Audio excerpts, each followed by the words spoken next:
आणि मग अनेक ठिकाणी त्यांनी आपला विचार व्यक्त केला आहे, त्यांच्यासोबत राहिले. त्याच्यानंतर कलकत्त्याला अभ्यासासाठी म्हणून गेले. आणि मग आता जसं सेक्रेटरी साहेबांनी सांगितलं की करवीर पीठाच्या तिथे पीठाधिपती म्हणून आले शंकराचार्य. आणि नंतर त्यांनी सांगितल्याप्रमाणे जे शंकराचार्यांनी काम करायला पाहिजे ते यांचं सामाजिक सुधारणा, राजकारणातली सुधारणा असा तो विचार होता.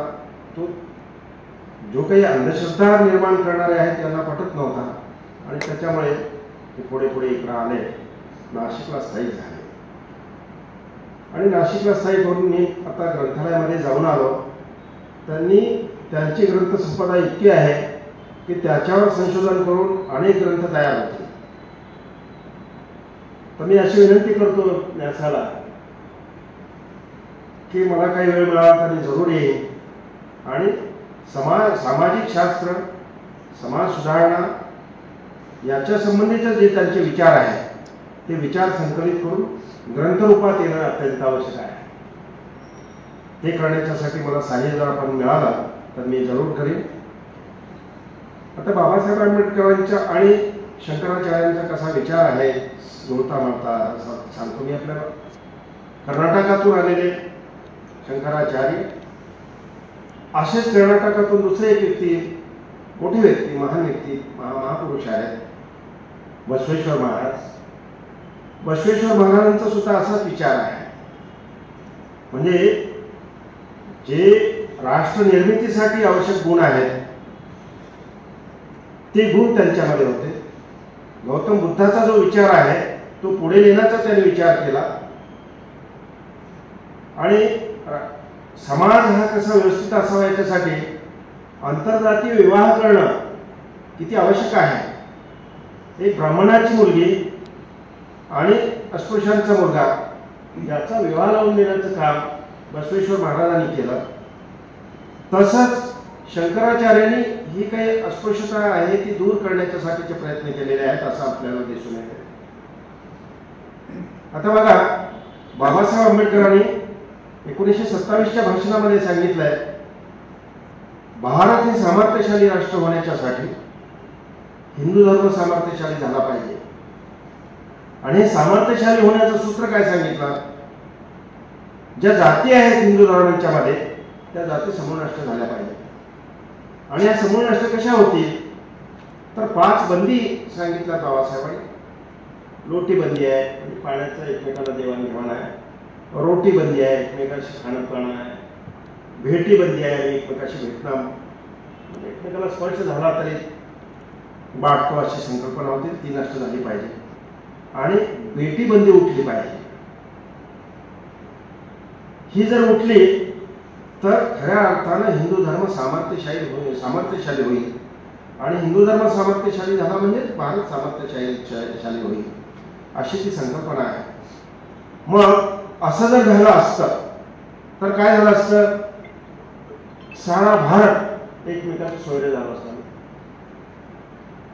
आणि तसं झाल्याच्या नंतर मग आज जे काही समाज व्यवस्थेमध्ये विसंगत, वितंडवाद वगैरे सगळे आहेत ते सगळे संपुष्टात आले असते. आता बाबासाहेब आंबेडकरांनी याच्यासाठी क्रांती केली आहे. आता एक कापडणी सरांना मी त्यासंबंधी विनंती करून सांगेन, बाबासाहेब आंबेडकर जेव्हा बॅरिस्टर म्हणून मुंबई हायकोर्टात आले त्यावेळेला त्यांना वाटलं की आता मला खूप काम भेटेल आणि मी चांगला हे होईल. एकही काम येत नव्हतं, नवीन वकील असल्यामुळे. आणि मग पुस्तक वाचत बसायचे बाबासाहेब, जर्नल्स, लॉ जर्नल्स. आणि लॉ जर्नल वाचताना बाबासाहेबांना तहान लागली. बार असोसिएशन मध्ये त्यावेळेस पाण्याचा भांडा आपलं पुस्तक ठेवलं टेबलावर आणि बाबासाहेब तिकडे जाऊन आले. त्यावेळेला सगळे अपर कास्टचे बॅरिस्टर ॲडव्होकेट सुटले.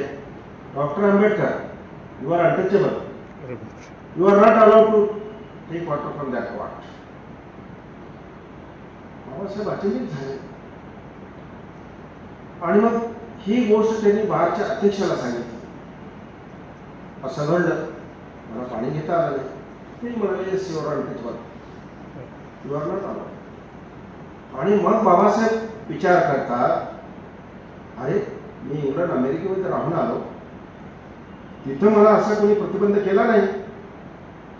हा माझा देश आहे, माझं स्टेटचं माझं हायकोर्ट आहे, आणि इथे मला पाणी मिळत नाही. आणि म्हणून सामाजिक क्रांती करण्याचा निश्चय करतात बाबासाहेब आंबेडकर. आणि ही सामाजिक क्रांती मी रायगडापासून करेन. तर सहकारी विचारतात रायगडापासून का? तर बाबासाहेब म्हणतात, या देशात पहिली मानवाधिकार क्रांती कुठं घडली असेल तर ती रायगडावर घडलेली आहे.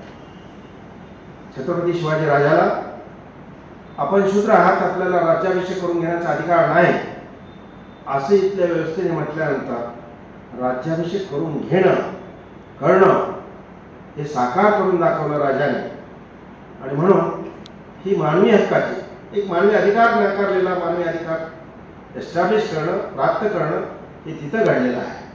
आणि म्हणून माझी सुद्धा सामाजिक क्रांती जी आहे ती तिथून होणार.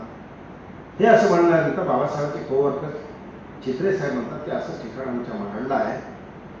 जो मोले ठराव मांडलेला होता त्या ठरावाच्या अनुषंगाने महापालिकेने ठराव केलेला आहे, आणि म्हणून आपण ती क्रांती आमच्या महाडला करावी. छत्रपती शिवाजी महाराजांची पावसाळ्यातली राजधानी हे महाड आहे. शेजारीच पालेला बौद्ध लेणी आहे, पांडव लेणी आहेत. मग बाबासाहेब इतिहासाचा अभ्यास स्मरतात, पांडवाला कुठलं ज्ञान आहे की लेणी खोदण्याचं? तर या भागामध्ये कुंभोज वंशीय बौद्ध राजा होऊन गेला विष्णुपुरीत नावाचा, आणि म्हणून त्यांनी खोदलेले आहेत. हा सगळा पुरावा मिळतो आणि महाड स्थान मुक्रार होते.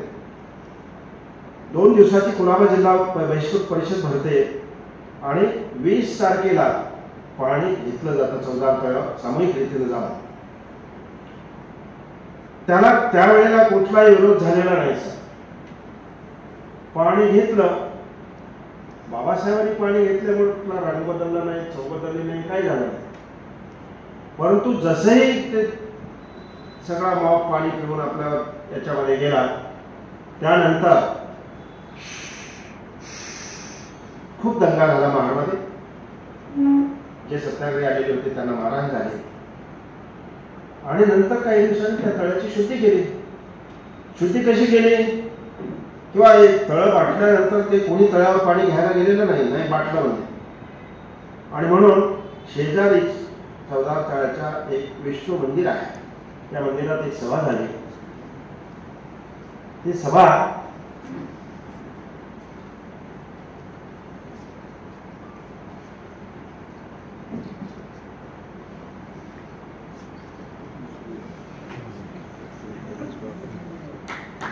त्या सभेमध्ये असं ठरते की काय त्याची शुद्धी कशी करावी, आणि पंचगव्याने शुद्धी केली त्याची. गाईचं मूत्र, गाईचं दूध, गाईचं शेण, गाईचं दही, गाईचं तूप हे वेदोक्त मंत्राने त्याच्यात टाकलं आणि शुद्ध आहे. आणि बाबासाहेब म्हणाले की आता ही शुद्धी करून तुम्ही आमचा अधिकार नाकारला. आम्ही जो पाणी घेण्याचा हक्क बजावला आहे मोले ठरावाप्रमाणे तो नाकारला, आणि म्हणून आमचा हक्क मान्य होईपर्यंत अखंड सत्याग्रह करणार आहोत. सकाळ दुपार संध्याकाळ पाणी भरून. आता हे एवढ्या वेळ पाणी भरल्यानंतर आम्ही शुद्ध करायचं कधी, प्यायचं कधी? म्हणून बाबासाहेबांच्या विरुद्ध दिवाणी दावा होतो. दिवाणी दावा याच्यासाठी होतो की अस्पृश्य लोकांना चौदार तळ्याचं पाणी घेण्याचा हक्क नाही असं डिक्लेअर करावं. हा रिप्रेझेंटेटिव्ह सूट आहे, प्रातिनिधिक स्वरूपाचा दावा आहे. आणि अस्पृश्य लोक चौदार तळ्यावर येऊ नये त्याला परमनंट इंजिनेशन द्यावं, कायमची मनाई करावी, असा तो दावा होता.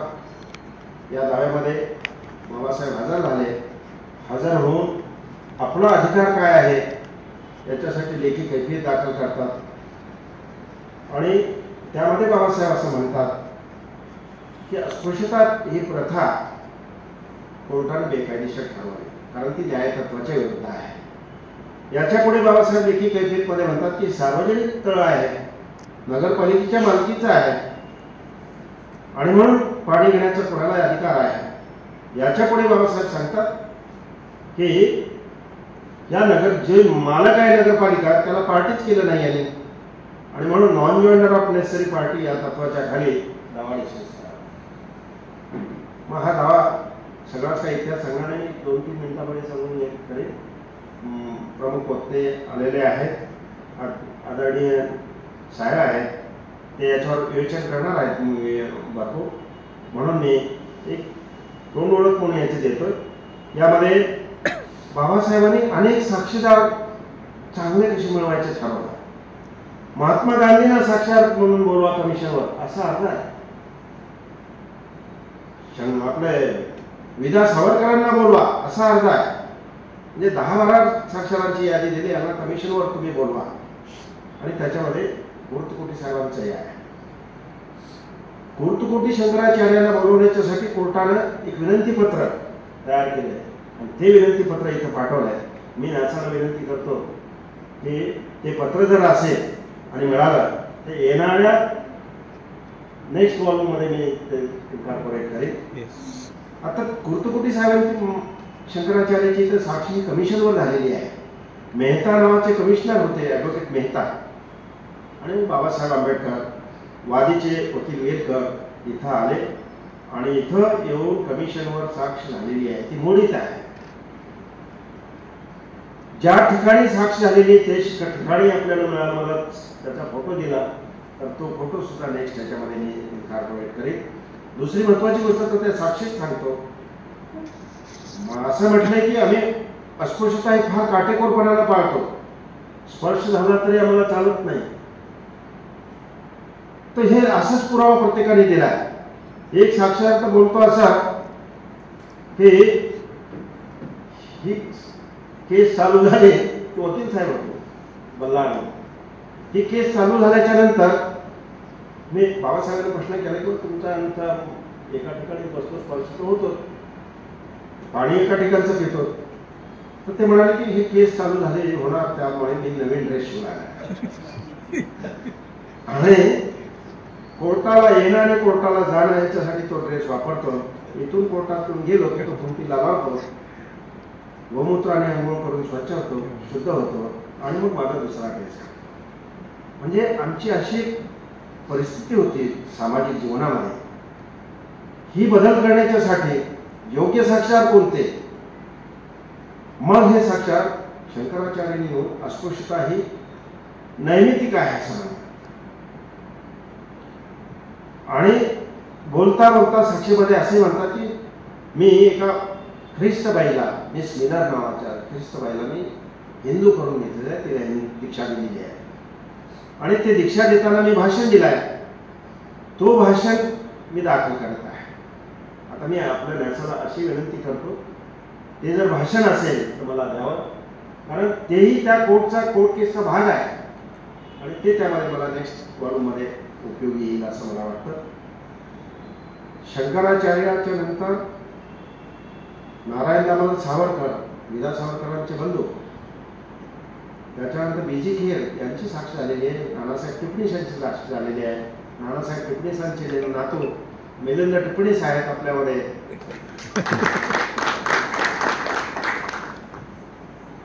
तर त्यांची साक्ष दिलेली आहे. याच्यामध्ये या सगळ्या साक्षीदारांनी बीजी खेर आहे, नारायण दामोदर सावरकर आहेत, यांनी म्हटलंय की अस्पृश्यता ही न्यायतत्वाच्या विरुद्ध आहे, म्हणून आम्ही काय अस्पृश्यता पाळत नाही.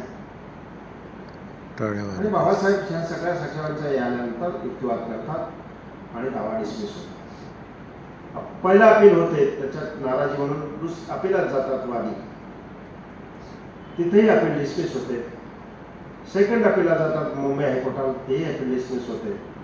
मी सेकंड अपीलाचा निर्णय देणार आहे, फर्स्ट अपीलाचा निर्णय देणार आहे आणि महाडच्या न्यायालयाचा निर्णय देणार आहे. तिन्ही न्यायाधीश महोदयांचा फोटो शोधतोय, त्याच्यासाठी शोध चालू आहे. आणि त्याचे जशी शंकराचार्याची साक्ष महत्वाची झालेली आहे, तशी पाले शास्त्री यांची साक्ष महत्वाची झालेली आहे. त्यांचाही शोध घेऊन मी फोटो त्यामध्ये प्राप्त केलेला आहे. टिपणीस साहेबांनी फार मोठं सहकार्य केलेलं आहे. आणखी मी त्यांना विनंती करतो की जे काही फोटो राहिलेले आहेत ते त्यांनी देतील आणि हा इतिहास पुढे आपल्याला नेता येईल असं बघूया.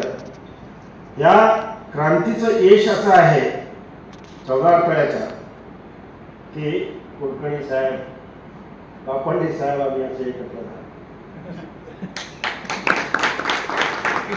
आम्ही जी अस्पृश्यता होती लगेच स्पष्ट झाली की गोमूत्राने स्नान करण्याची, ती ह्या 14 काळाच्या क्रांतीचं यश आहे की ती संपलेली आहे.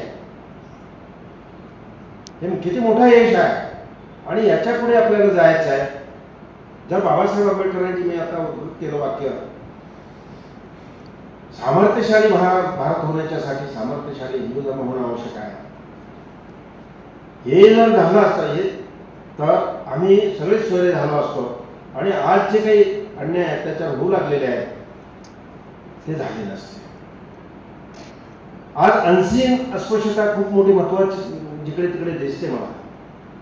तर तीही शंकराचार्यांनी जे काही विचार आहे ते विचार पुस्तक रूपाने जर आम्ही बाहेर आणले तर समाजामध्ये त्याच्यावर मंथन करण्याचं, बाबासाहेब आंबेडकरांच्या विचारावर मंथन करण्याचं काम जर झालं तर समाज एक चांगला निर्माण होईल, भारत आमचा चांगला निर्माण होईल.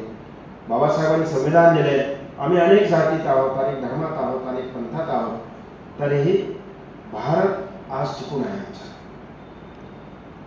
आज भारत टिकून आहे त्यासाठी बाबासाहेबांचे संविधान क्रांती मौलिक आहे. म्हणून या संविधान क्रांतीला, बाबासाहेबांच्या त्या महान क्रांतीला, आणि बाबासाहेबांनी सगळ्यात महत्वाचं काम केलं, शंकराचार्यांनी बाबासाहेबांना पाठिंबा दिला या काळाला मंदिर सत्याग्रहांच्या मध्ये, आणि इथून काही होत नाही, आम्हाला लोक आम्हाला जवळ घेत नाही ते दिसलं. आणि मग येवल्याला घोषणा होते या जिल्ह्यामध्ये धर्मांतराची, आणि ती घोषणा सार्थ होते 1956ला. ह्या तिन्ही क्रांती ज्या बाबासाहेबांच्या आहेत यातून नवा बदल घडलेला आहे. असाच बदल नवा घडावा, ही क्रांती सगळ्यांना माहीत व्हावी आणि इथून आम्ही पूर्वी कसे होतो याचं ज्ञान घेऊन आम्ही आता बदललो पाहिजे. शंकराचार्यांनी जो विचार दिला आहे, बसवेश्वर महाराजांनी जो विचार दिला आहे, महात्मा ज्योतिराव फुल्यांनी जो विचार दिला आहे, हे जे महामानवाने जे विचार दिलेले आहेत, अनेक सुधारक झालेत आपल्याला. राजा राममोहन राय आहे, सतीची प्रथा बंद करण्याचे जे काही लोकांनी काम केले आहे ते बंद होण्याच्यासाठी आम्ही काम केलं पाहिजे. बघा, हे जर नसतं, आता प्रायश्चित द्यायचं, अहो कोणी फॉरेनला गेला, आंतरजातीय विवाह केला तर प्रायश्चित लावलं जायचं. टिपणी साहेबांच्या एक माहिती असेल, तिथे आंतरजातीय विवाह झाला, प्रायश्चित. एक व्यक्ती कोरियाला का आफ्रिकेला जाऊन आली, त्यांना प्रायश्चित. अशी व्यवस्था होती. आज सगळे अमेरिकेमध्ये आहेत प्रायश्चित लावणारे, अमेरिकेत आहेत, इंग्लंडमध्ये आहेत. हा बदल 14च्या क्रांतीने केला आहे, संविधान क्रांतीने केला आहे. म्हणून ह्या तिन्ही क्रांतीला आणि शंकराचार्यांना, त्यांच्या विचारांना मी प्रणाम करतो, सॅल्यूट करतो आणि इथे थांबतो. हे चॅनल सबस्क्राईब करावं, खाली बेल बटन आहे त्याला टिक करावं. बेल बटन पुश केलं, दाबलं की ते सबस्क्राईब होतं. आणि व्हिडिओ आवडला असेल तर लाईक करावं, कॉमेंट्स पण करावे आपले. आणि हे विचार जास्तीत जास्त लोकांपर्यंत जावे यासाठी आपण ते शेअर करावा व्हिडिओ. तसेच या चॅनलवरून विविध विचारवंतांचे विचार, चर्चा आपण प्रसारित करत असतो. आपलेही काही विचार असतील तर पाठवा, ते चॅनलवरून प्रसारित करू. आणि सर्वांपर्यंत ते विचार गेले पाहिजेत, म्हणून आपण सबस्क्राईब करावं, म्हणजे जेणेकरून नवीन व्हिडिओ बनवला की आपल्याला त्याचं नोटिफिकेशन येईल. आजपर्यंत या चॅनलवरून 160पेक्षा जास्त विचार व्हिडिओ प्रसारित करण्यात आले. तर सबस्क्राईब करा.